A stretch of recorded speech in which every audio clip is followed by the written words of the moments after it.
na hiwagahan kay Shalale. Sino ba yan? Sino yun? Clue Hindi naman. alam ni Chang Ami, mahirap. Is there a letter Friday P? na, Mars, wala ka pang clue. O mamaya abangan natin yan. Talaga, may letter P Oo, ba? Oo nga, iniisip ko, sino kaya yun? Ako, weekend na po, mga Mars, ha? Ibig sabihin yan, bonding time na naman with our family. At aminin nyo, mga Mars, ang favorite nating bonding moment ay ang pagkain ng sama-sama, kompletong buong pamilya. At mapa sa bahay man yan, o kahit sa labas, hindi talaga mawawala ang ating kagustuhan ng kumain ng sabay-sabay. Yeah. Oo naman, Yun na sarap ang ng favorite feeling. bonding moment natin. Diba yung sabay-sabay, nag-uusap kayo, yan, bonding nga. Pero after kumain, syempre, dapat ugaliin po nating linisin ang ating mga ngipin. Sabi nga ng kakilala ko, toothbrush. Toothbrush? Toothbrush talaga. Oo, toothbrush. Ugaliin po natin na mag-toothbrush every after meal.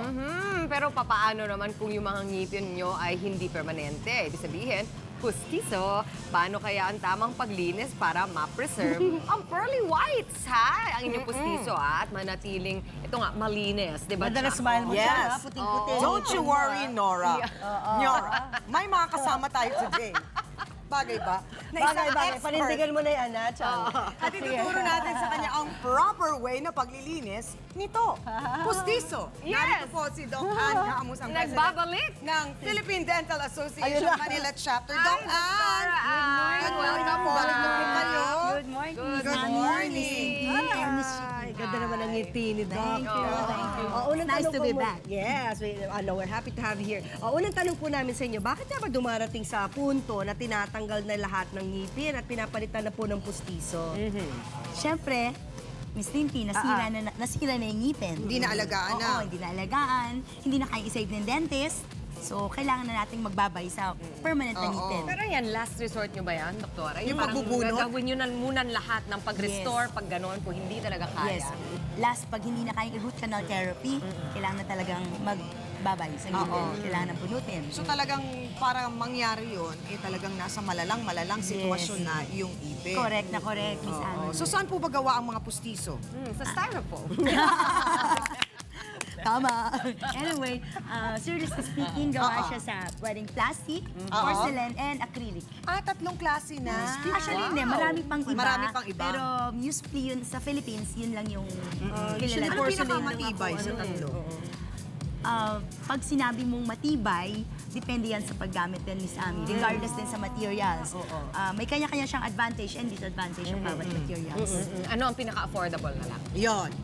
Plastic. Plastic. Meron na palang plastic. Akala ko porcelain na. Pero pag plastic, paano ba yun? Hindi na pwedeng kumain ng matitigas na pagkain? O sa dulo na dapat? Huwag nang umuya sa harap? Paano yun? Hindi naman Miss Ami. Lahat naman yan. Kaya nga tayo naglalagay ng dentures, ng pustiso, para yung dating function ng tunay na ngipin, mapapalitan ng pustiso. So, hindi lang siya function and hindi lang din siya pangganda. Pang, ano rin Yung siya, plastic function. kasing tibay ng porcelain yun. Okay din naman siyang gamitin. Ang porcelain kasi, mas maganda siyang gamitin pagka fixed. Pagka removable, plastic. Okay. Sa anong edad ba, Doc, usually nagkakapustiso ang isang tao? Kapag sa teenage na wala na yung permanent na ngipin, kasi pagka temporary na ngipin, di ba, natanggal yan, mapapalitan pa siya ng permanent. Pagka permanent na ngipin, natanggal na. So, Wala nang kapalit. Yes, hello pustiso na tayo. Hello, pustiso. Ano ba yung sinasabi nila? Tsaka na kung minsan merong ang hilig kasing ng ayan, parang kuting-tingin, paglaruan yung yung pustiso. Tama ba na, hindi, unang-una, dapat ba talaga laging nasa cup kapag gabi, di ba? Tinatanggal. O lagi Tama ba itong yun? dapat sinusuot kahit na pagtulog? Ano ba ang tama? Ang Doc? suggestion namin is, pag natutulog, syempre yung mga friends natin na nagwo-work sa call center na panggabi sila. So hindi naman pwedeng sabi overnight. Kapag tulog, gusto natin naka-rest yung mga gums. Okay. Kaya gusto natin nakatanggal sa bibig. At ba't kailangan ilagay sa cup o kung saan man nakalagay na may water para hindi ma-dehydrate yung pustiso, ma-maintain natin yung kanyang tamang shape. So ano po yung panlinis ng mga pustiso Pag-usapan natin, Doc, yung usually? tamang prosesong paglilinis. Toothpaste nga ba or mouthwash? Anong dapat gamitin? Hindi po namin sinasuggest ang toothpaste. Talaga? Hindi. Oo, kasi po. Kasi meron po siyang mga abrasives.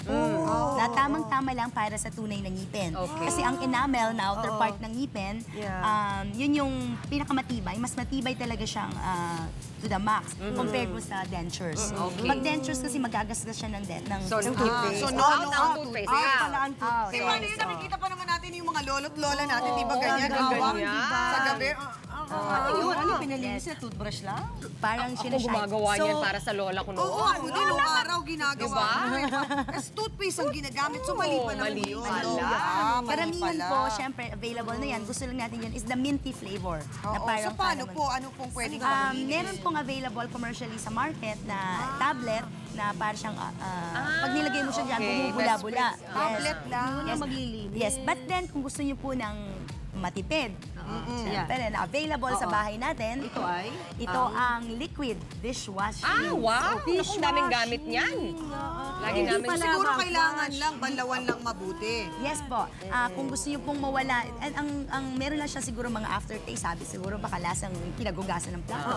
Hindi naman. So kung gusto mo para magkaroon din ng parang Mint fresh taste, flavor. maglalagay ka rin ng drop niyan ng mouthwash. any kind of Yes, sa water. And then wash it. Sige, meron Dok, pa rin. sasabunin Ay, wala muna pala, nito. Pilyo pa rin pala So, siya. sasabunin muna nito, Dok. Tapos Yes. babanlawan mabuti. Pagkabanlaw, ilalagay dito Ang na laki. merong patak ng mouthwash. Laki, no? Yes, oo nga.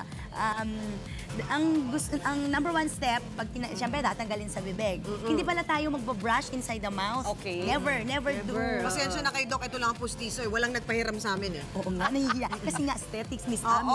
Nahihiya sila bawal. pag wala na Oo. tinanggal ang pustiso. Anyway, So, kailangan nakahubad pag ito Yes, ay binrush yes, o so nilinis, tatanggalin. hindi suot. yes, tatanggalin natin sa bibig. And then, kung meron tayong faucet, no, running water, itatapat mo siya sa running water. Pag may running Buti water na lang, dyan. niliwanag nyo yun. Yes. Kasi baka yung dishwashing. Oo, yun. So, kailangan matanggal muna yung mga Oo. food debris, yung mga Oo, tinga-tinga dyan, tatanggalin, mga pagkain. ganyan. Pag nalinis na, moisten, babasain ng konti yung Ito, brush. ng tubig, ng water, at tapos saka ng konting to. otas. And then, yan.